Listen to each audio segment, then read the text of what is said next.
Hallo und herzlich willkommen zum dritten Video aus dieser Prostata-Reihe. Im Deutschen gibt es ja die Redewendung, ein Unglück kommt selten allein, und leider traf das auch bei mir zu. Der Schwerpunkt des heutigen Videos ist zwar das Desaster bei meiner Prostata-OP, aber zu Beginn und zum Ende habe ich noch zwei andere negative Dinge mitzuteilen, die mein Leben zum Teil jetzt schon, zum Teil eventuell in Zukunft noch schlechter machen. Das erste passierte schon im Oktober. Ich habe ja da häufiger beobachtet, wie das ist, wie viel Urin ich da ablasse. Ich hatte ja diesen Harnverhalt und da fiel mir plötzlich auf, oh, da sind ja zwei komische dicke Beulen da unten, die waren doch vorher nicht da. Ich hatte schon eine böse Vermutung. Die Hausärztin hat dann auch bestätigt, dass es sich um einen Leistenbruch handelt, und in der Klinik in Nauen wurde dazu mir mitgeteilt. Dort hatte ich mich nämlich untersuchen lassen. Spontan reponible Leistenhernie links und rechts und so weiter, auch steht auch noch Leistenhernie. Es wurde dann aber allerdings empfohlen, zunächst urologische Therapie der Prostata, im Intervall Wiedervorstellung zur operativen Therapie der Leiste. Das heißt, die Sache mit der Leiste ist also nicht so dringend, das kann sich also noch lange hinziehen, bis das gefährlich wird. Aber irgendwann muss ich eventuell doch damit rechnen. Dann kommen wir also zum eigentlichen Hauptthema, nämlich die Prostata-OP. Die war für den 24. November in Nauen angesetzt. Und da ist es ja normalerweise so, und ich lese mal vor, wie das so in einem Aufklärungsbogen heißt: Der Ziel der Operation: Die vorher gestörte Blasenentleerung wird durch den Eingriff wesentlich verbessert. Die von der Prostatavergrößerung eingeengte Harnröhre wird durch die Operation trichterförmig erweitert. Hierdurch wird der Harnstrahl kräftiger und die Blase kann wieder restharnfrei entleert werden. Gerade das letzte Thema betrifft mich ja, denn ich hatte ja immer Resthahn. Ich hatte ja eigentlich keine großen Entleerungsstörungen vor, aber es ging um den Resthahn. Am 24. November bin ich also dorthin gefahren, wurde sehr freundlich aufgenommen. Bisschen irritiert hat mich, dass ich eben nicht vor einer abgeschlossenen urologischen Abteilung untergebracht wurde, sondern zusammen mit Patienten, die andere Beschwerden hatten. Allerdings sehe ich das nicht als weiter kritisch an. Es deutet aber eben darauf hin, dass es ein kleineres Krankenhaus ist. So, am gleichen Tag fand also diese urologische Behandlung statt, also meine Prostata-OP mit voller Betäubung, und abends habe ich noch gedacht, naja, ist ja wohl gut gelaufen, denn zumindest die Betäubung hatte bei mir keine negativen Folgen. Am nächsten Tag kam dann aber leider der Chefarzt zu mir und sagte, Herr Sonntag, da ist leider ein Blutklumpen zurückgeblieben, den müssen wir noch rausholen, wir müssen also nochmal operieren. Und da kriegte ich eigentlich schon einen Schreck, und hat er wohl auch gemerkt, und er hat gesagt, naja, wir können aber auch probieren, denn ich war ja angeschlossen mit einem Harnröhren und einem Bauchdeckenkatheter, der wurde durchgespült, dass die Reste der Prostata rauskommen. Und es war dann so, dass er meinte, wir können den Druck erhöhen und vielleicht wird das dann auch beseitigt, dann können wir uns die zweite OP sparen. Das war natürlich ganz in meinem Sinne, ich habe das auch gehofft, war einverstanden, und er hat das gemacht, Druck erhöht, und ist dann gegangen. Ich war ja alleine dann im Zimmer, und nach einer Weile kam mir das Ganze aber ein bisschen komisch vor. Irgendwie fühlte ich so einen komischen Druck, und dann hebe ich mal meine Bettdecke hoch und habe einen riesen Schreck gekriegt, denn mein Bauch, der war richtig dick geworden, und dann war mir sofort klar, oh, da muss irgendwo was verstopft sein, und ich habe natürlich so wie verrückt die Alarmklingel da gedrückt, und es kam dann auch jemand, und dann haben die das abgestellt. Leider wurde mir das ja vorher nicht erklärt, wie das geht, sonst hätte ich das selber gemacht.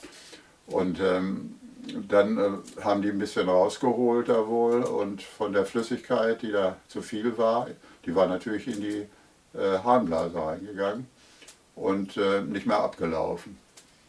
Und leider fand dann also an diesem zweiten Tag dann doch diese zweite OP statt, und das ist ja durchaus für Leute gerade in meinem Alter problematisch. Ich kenne einen Fall, wo jemand dann dement aufgewacht ist von der Betäubung.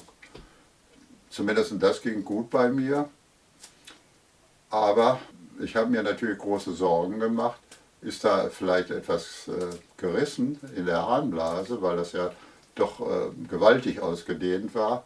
Und ja, wenn das passiert wäre, dann wäre ich wahrscheinlich heute tot, denn das ist eine äußerst gefährliche Angelegenheit. Und auf meinen Druck hin wurde dann, aber allerdings dann erst an dem Donnerstag, meine Harnblase mal untersucht per Röntgenaufnahme, und der Arzt hat mir dann gezeigt und erklärt, dass also die Harnblase noch dicht ist. Immerhin, das hat mich etwas beruhigt, aber sehr beunruhigend fand ich dann etwas anderes. Das habe ich aber dargestellt in einem Brief, den ich später dem Urologen geschrieben habe, denn da waren dann in dem vorläufigen Arztbrief, der am Tag der Entlassung geschrieben wurde, fehlte diese Sache mit der Geschichte, mit der Durchspülung, die da schiefgegangen war. Und in dem endgültigen Arztbrief ist es so, dass erstmal steht da drin, dass der Verlauf sowohl während der OP als danach komplikationslos war. Das sehe ich natürlich nicht so. Und warum ich nun mit einem Katheter entlassen wurde. Und ich habe für den Urologen mal ein bisschen was dazu geschrieben. Und das will ich mal kurz vorlesen, damit ihr da auch einen Überblick habt. Der Bemerkung, der postoperative Verlauf war komplikationslos, kann ich leider nicht zustimmen. Am 25.11. kam es beim Versuch, einen weiteren Blutklumpen in meiner Restprostata, ist bei mir mit Fragezeichen, ich weiß nicht, ob das da drin war oder in der Harnröhre, zu entfernen, zu einem Stau beim Abfluss der Spülflüssigkeit. Meine Harnblase und mein Unterbauch wurden dadurch gewaltig vergrößert. Nach der Korrektur wurde unmittelbar danach eine zweite OP mit voller Betäubung bei mir durchgeführt, um den Blutklumpen zu entfernen. Am 27.11. wurde wegen meiner Unruhe durch Röntgen festgestellt, dass meine Harnblase noch dicht ist. Dabei erfuhr ich vom Urologen zum ersten Mal überhaupt, dass die vorher immer so volle Harnblase wahrscheinlich durch dort beschädigte Nerven verursacht wurde. Es erhebt sich daher für mich die Frage, ob die OP überhaupt sinnvoll war, zumal meine Prostata offenbar als eher klein eingestuft wurde. So, und dann kommt eben, darum sollte ich sowieso einen Brief an den Urologen schreiben. Ich sollte nämlich den weiteren Verlauf des Harnablassens dokumentieren. Es war ja so, leider ergab sich dann schon im Krankenhaus, dass der Resthahn immer noch zu groß war und dass eben aus der Harnröhre relativ wenig rauskam. Und die haben mir dann noch einen neuen Katheter, Bauchdeckenkatheter, angebracht und mich dann an dem Freitag entlassen. Und ich, wie gesagt, ich sollte dann aufschreiben, wie groß der Resthahn ist. Und in der Theorie sollte es so sein, wenn der Resthahn, also was über meinen Bauchdeckenkatheter rauskommt, wenn der unter 100 Milliliter ist, dann könnte der Katheter weg. So. Wenn das so geschehen wäre, dann wäre es ja okay gewesen noch für mich. Aber genau das Gegenteil passierte, nämlich in den folgenden Tagen, das habe ich dann aufgeschrieben, man sieht es auch in Kurzform, da habe ich ja das Blatt mal an der Seite abgebildet. Es war dann zunächst nur noch wenige blutige Tropfen in den nächsten Tagen, und einmal habe ich dann noch einen Tag später mit großem Druck mal 160 Milliliter rausgepresst, und da gab es bei mir plötzlich ganz starken Schwindel und Schüttelfrost, und das war eigentlich auch das letzte Mal, dass da eine größere Menge rauskam. Dann gab es nur noch blutige Tropfen und nachher null. Und da war also klar, dass da irgendwas eigentlich gewaltig schiefgelaufen sein musste. Leider meinte aber mein Urologe, nein, das kann immer noch sein, dass es wieder anfängt und so aus der Harnröhre und so, und versuchte mich da zu beruhigen. Und ich habe dann aber mich auch nochmal in Nauen gemeldet, und auf meinen Drängen hin wurde dann ein Termin angesetzt, aber erst für Ende Januar, wo dann mein Schließmuskel mal untersucht werden sollte und ein paar andere Dinge, und zu sehen, in welchem Zustand das jetzt ist. Davon werde ich dann auch in meinem nächsten Video berichten. Und das ist eigentlich auch unerfreulich, und weitaus unerfreulicher sind dann noch die Nebenwirkungen, mit denen ich sehr schnell zu tun hatte.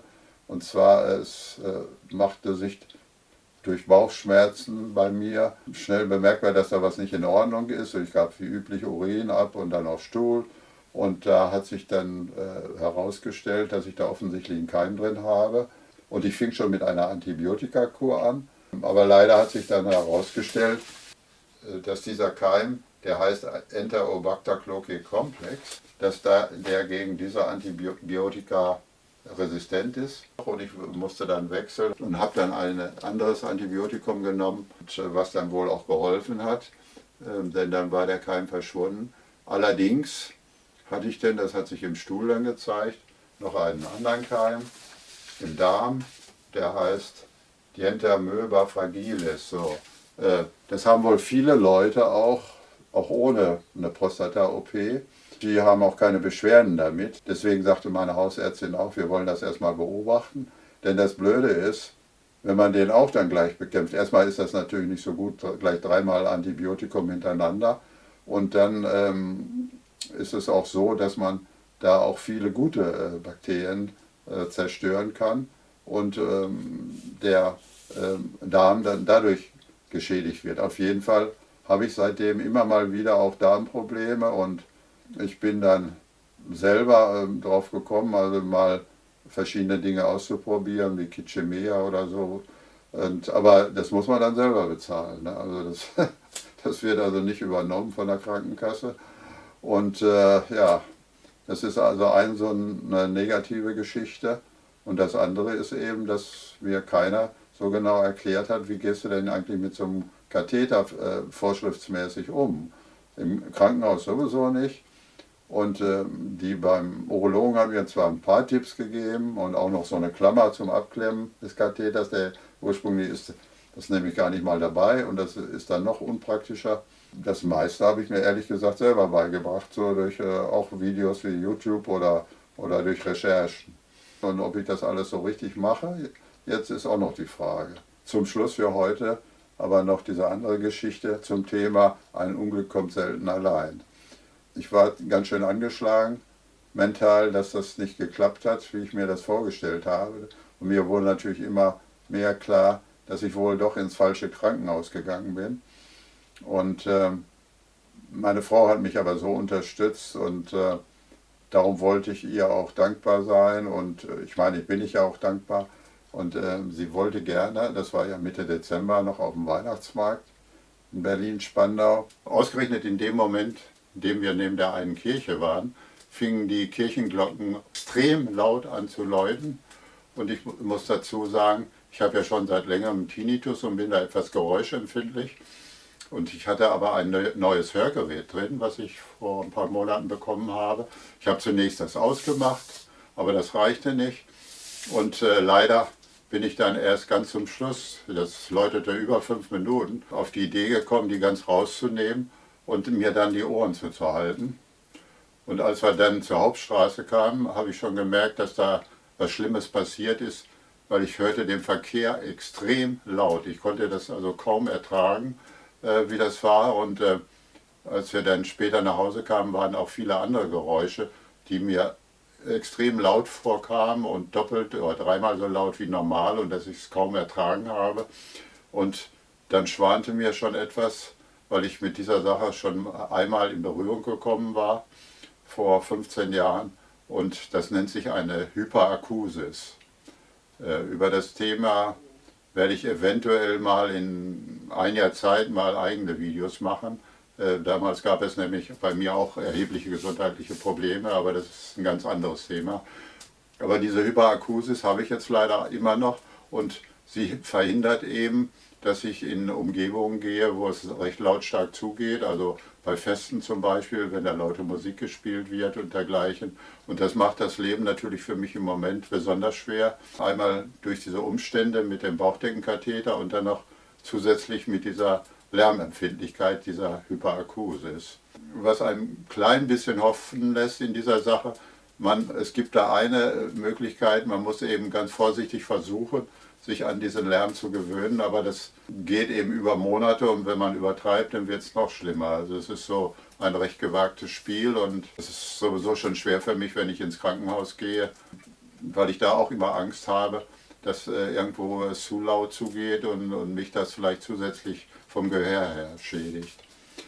Ja, das war also jetzt leider kein guter Abschluss und wir müssen sehen, ob 2026 sich irgendwie da etwas Positives entwickelt. Mal sehen, was ich euch im nächsten Video dann zu dem Thema berichten kann.